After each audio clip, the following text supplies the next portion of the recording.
नमस्कार दोस्तों, आपका स्वागत है मेरी बगिया में। दोस्तों, मेरे पास बहुत सवाल फिर इकट्ठे हो गए हैं। एक मेरे सब्सक्राइबर ने पूछा है, उनका नाम है रंजना मल्होत्रा। उनकी बड़ी भारी समस्याएं थी। एक तो पहली बात, उनके यहाँ पर चूहे कोई भी उनका सीड नहीं छोड़ते हैं, जो सीड लगाती वो खा जाती है। दूसरी बात है, जो वो प्लांट लाई हैं नर्सरी से, उन्हें लगाया 4 साल हो गए, नींबू के प्लांट को, अनार के प्लांट को, उसमें फूल नहीं आते हैं। फूल आते भी हैं तो झड़ जाते हैं, फल नहीं बनते हैं। तो पहली बात है, उनको चूहों वाली तो मैंने बताया था उनको इलाज करने के लिए कि एक ऐसी मेडिसिन आने लगी है कि चूहे उसकी स्मेल से ही भाग जाते हैं। आप वो लाके पहले रखो, चूहे भगाओ। अगर आपके चूहे भाग गए हों तो फिर आपको मैं नींबू और अनार का इलाज बता रही हूँ।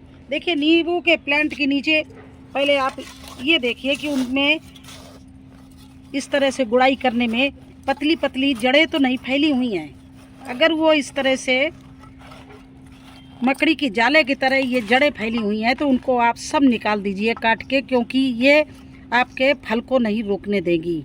ये देखिए, इस तरह की ये चिड़िया के घोंसले जैसी जड़ें हैं, इनको काट देना बिल्कुल। अगर आपके गमले में है तो गमले को पलटो और उसमें से आप पहले ये हल्की हल्की वाली जड़ें सारी काट दो। और इसके बाद में अच्छी गोबर की खाद, फिर बताएंगे क्या डालना है। देखिए, मैं ये चारों तरफ से गुड़ाई करती रहती हूँ। ये देखिए, इस तरह की ये जड़ें जो हैं, ये मेरे में कम है इसलिए क्योंकि मैं ये पतली जड़ों को निकालती रहती हैं। ये कभी भी आपके फल को नहीं लगने देंगी, नींबू में नींबू नहीं लगने देंगे। तो इस तरह से ये जड़ें चारों तरफ से आप घोड़ के पहले निकाल दीजिए।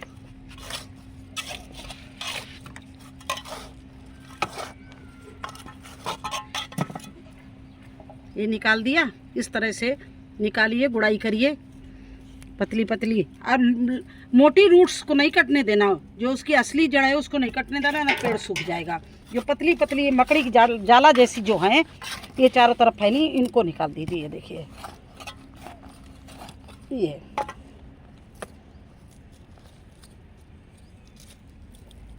इस तरह से इनको निकाल दीजिए। इसके बाद में एप्सम साल्ट, इसका नाम है एप्सम साल्ट। ये इसको आधा चम्मच आप ले लेना, इतना। और आपने रूट्स के आसपास इस तरह से, नींबू के रूट्स के आसपास इस तरह से डाल दीजिए। और इसको 2 प्रकार से डाल सकते। आप ये भी कर सकते हो कि पानी में घोलकर, 1 लीटर पानी में घोल के पूरे पेड़ को भी नहला दे सकते हो, वो भी मैं करके दिखाऊंगी। और ये जड़ के आसपास गुड़ाई करके इस तरह से डाल के, और ऊपर से आप ये वर्मी कंपोस्ट 1-1 मुट्ठी डाल दीजिए। ये डाल दीजिए और फिर उसी तरह से मिट्टी को इस तरह से मिट्टी से ढक दीजिए पेड़ के जड़ के आसपास। फिर इस तरह से इस थापी बना दीजिए, इस तरह से। देखिए, आपके जो ये हमारे में भी फूल आ रहे हैं प्लांट में दिखाएं, ये एक सब फल बनेंगे, कोई नहीं झड़ेगा। ये देखिए, फूल इधर भी हैं, इधर भी फूल आए हैं। ये 12 मासी है, हर समय इसमें नींबू आता रहता है। अभी एक बार नींबू आ चुका है और इसके बाद देखिए ये फूल आने लगे हैं। तो ये फूल एक भी नहीं झड़ेंगे, ये सब फल में चेंज हो जाएंगे। ये फूल नहीं झड़ना चाहिए। तो आप क्या करेंगी, पेड़ के आसपास अच्छे से हल्के हाथों गुड़ाई करिए। और जो पतली ये जाल होती है, इसको, ये रूट्स जो होती है पतली, ये चारों तरफ से निकाल दीजिए। इसके बाद आधा चम्मच आप इसमें एप्सम साल्ट डाल के, इसके बाद में वर्मी कंपोस्ट डाल के और मिट्टी से फिर थापी बना दीजिए। अगर आप इस तरह से जड़ के पास नहीं डालना चाहती हैं तो इसको पानी में घोल कर, देखिए, आधा लीटर पानी में घोल कर किसी भी बोतल में आधा चम्मच पानी ये डालकर, और इसका स्प्रे कर दो पेड़ पर। या जड़ के आसपास मत स्प्रे करो, जड़ के आसपास ही डाल दो। ये काम करके देखिए, आपके प्लांट में जो फूल भी आएगा और फल भी रुकेगा, और वो फूल रुकेगा भी और वो फल भी बनेगा। आप बिल्कुल निश्चिंत हो जाइए, वेट करिए। बस इसको डाल दीजिए, इसके बाद वेट करिए। आप इस अनार में भी डाल दीजिए। और भी जो फूल, जैसे आपका, अगर आपने चीकू लगाया है या पपीता लगाया, सभी के आसपास ये एप्सम साल्ट आप घोल कर, ज़्यादा नहीं डालना, आधा चम्मच डालना, आधा लीटर पानी में घोल के आसपास पेड़ के डाल देना, अगर आप कुछ नहीं कर सकती हो। नहीं तो जड़ निकाल के इस तरह से काम कर दीजिए। और फिर आगे अगर कोई तकलीफ़ हो आपको तो फिर बताना, मैं आपका हर सवाल का जवाब दूंगी, क्योंकि आप मेरे से बहुत रिक्वेस्ट कर रही थी। मुझे अच्छा नहीं लगता है कि मैं ये सोच रही थी कि आप पहले चूहे भगा लें, इसके बाद आपको जवाब दूँ।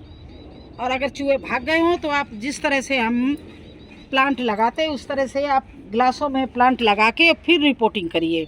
वो गिलास आप अपने अंदर छाया में घर में भी रख सकती हो। गिलासों में सीड लगाइए, जब वो जर्मिनेशन हो जाए, 4-4 पत्ती हो जाए, तो आप जाके उसका रिपोर्टिंग करिए। ठीक है। अब हम आप दूसरे लोगों का सवाल ले रहे हैं। ये हैं मंजीत सिंह। इनका सवाल है कि मैम मैं सेम बो सकता हूँ। चलिए मैं आपको इसका प्रूफ के साथ दिखाऊंगी। अभी आप सेम नहीं बो सकते हैं, 1 महीना और रुक जाइए। आप जुलाई एंड में अगस्त फर्स्ट वीक में सेम लगाइए, और अगर अभी लगा दी तो उसका क्या परिणाम होगा मैं आपको दिखा रही हूँ। मंजीत सिंह देखिए, ये देखिए सेम लगी हुई है, लेकिन इसका अभी सीजन नहीं है। ये फूल आ रहा है, अच्छी हरी है, हमारे रिच मिट्टी की वजह से हरी भी है, अच्छे से पत्ती भी दे रही है, कोई कीड़ा भी नहीं लगा है, सब इसका अच्छा से चल रहा है। लेकिन इसमें सेम नहीं लग रही है। क्यों नहीं लग रही है? क्योंकि इसका अभी सीजन नहीं है। इसका सीजन आने वाला है। आप इसको अगस्त में बोइए और ये दीपावली तक आपको फूल देने लगेगी, क्योंकि 2 महीना बीच में लेती। दीपावली के पहले ही ये फल देने लगेगी। ये ज़्यादातर सर्दी में सब्जी बहुत अच्छी चलती है। तो अभी सेम के लिए आप रुक जाइए। देखिए मेरे यहाँ अपने घर में ही सेम के ये बीजे मिल रहे हैं, क्योंकि एक आधी फली लग जाती, नहीं तो देखिए कितना फूल आया हुआ है। ये देखिए ये चारों तरफ फूल है, लेकिन ये फूल सब ज़मीन में झड़ रहा है। एक भी इसमें फल में नहीं परिवर्तन हो रहा है, तो ये सब झड़ा जा रहा है। देखिए ये सेम जी, यहाँ भी जो पुरानी सेम थी उनके सीड झड़े हुए हैं, और ये सीड ऑटोमेटिक हमारे जम जाएंगे जब बारिश होगी।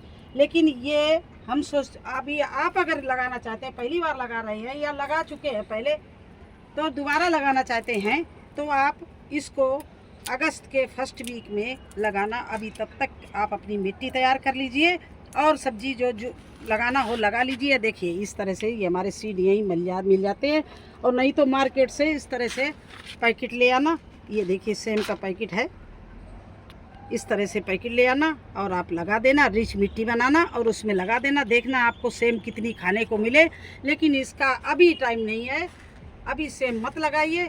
मेरे कहने से मैं अभी नहीं लगाऊंगी, मैं अभी इसका वेट करूंगी ये अगस्त फर्स्ट वीक तक। इसके बाद मैं इसको लगाऊंगी तो पूरा सर्दी है, मुझे इससे मिलती रहेगी। अभी आपकी सेम ये नहीं कि आप बोएंगे तो जर्मिनेशन नहीं होगा, बहुत अच्छे से जर्मिनेशन होगा। ये देखिए मैं आपको इसीलिए दिखा रही, देखिए कितना अच्छा प्लांट चल रहा है, कोई प्रॉब्लम नहीं है। लेकिन फूल लग रहे हैं और फूल लग के इस तरह से झड़ रहे हैं, ये डंडी बन रही है, इसमें कोई भी फल नहीं है। तो आप अभी लगाएंगे तो आपको कोई फल खाने को नहीं मिलेगा, बारिश में और ख़राब हो जाएगा, इसमें रोग भी लग जाएंगे। तो आपको अगस्त तक बारिश कम हो जाती है, उस समय आप लगाना, तो आपको दीपावली के फर्स्ट वीक तक अच्छे से आपको खाने को मिलेगी। आप मेरी बात समझ गए?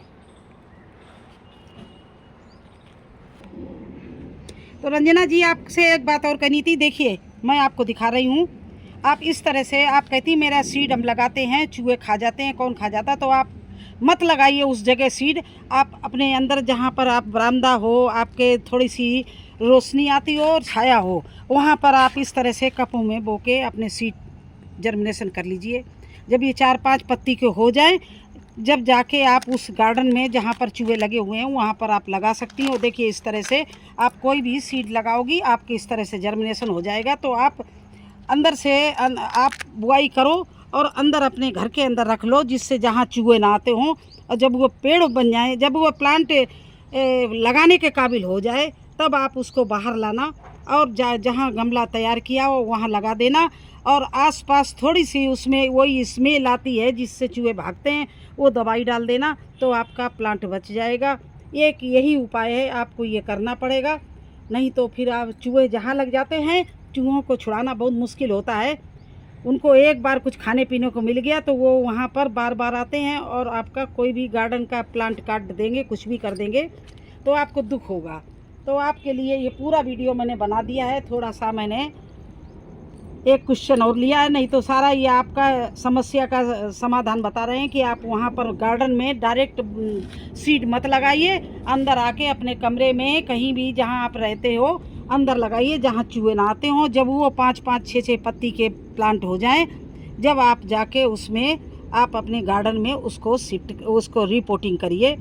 तब तक आप अपने अंदर घर में रखिए, जिससे आपका सीड नहीं चूहा खोद के खाएंगे। एक बार उनको खाने पीने की चीज़ ना वहाँ मिली फिर वो नहीं आएंगे, और वो स्मेल वाली दवा रख दीजिए। तो आपकी समस्या का समाधान हो गया है। अगर ना हो तो फिर आप क्वेश्चन कर सकती है। आप हमारे वीडियो देखना ज़रूर और आपकी समस्या का समाधान मिल जाएगा। तो कैसा लगा रंजना जी और सभी लोग दोस्तों हमारा वीडियो, मेरा सुझाव अगर अच्छा लगा हो तो लाइक करना, चैनल पर नए हैं तो सब्सक्राइब जरूर कर देना। फिर मिलेंगे एक नए वीडियो में एक नई जानकारी के साथ। तब तक के लिए मुझे आगे दीजिए। धन्यवाद।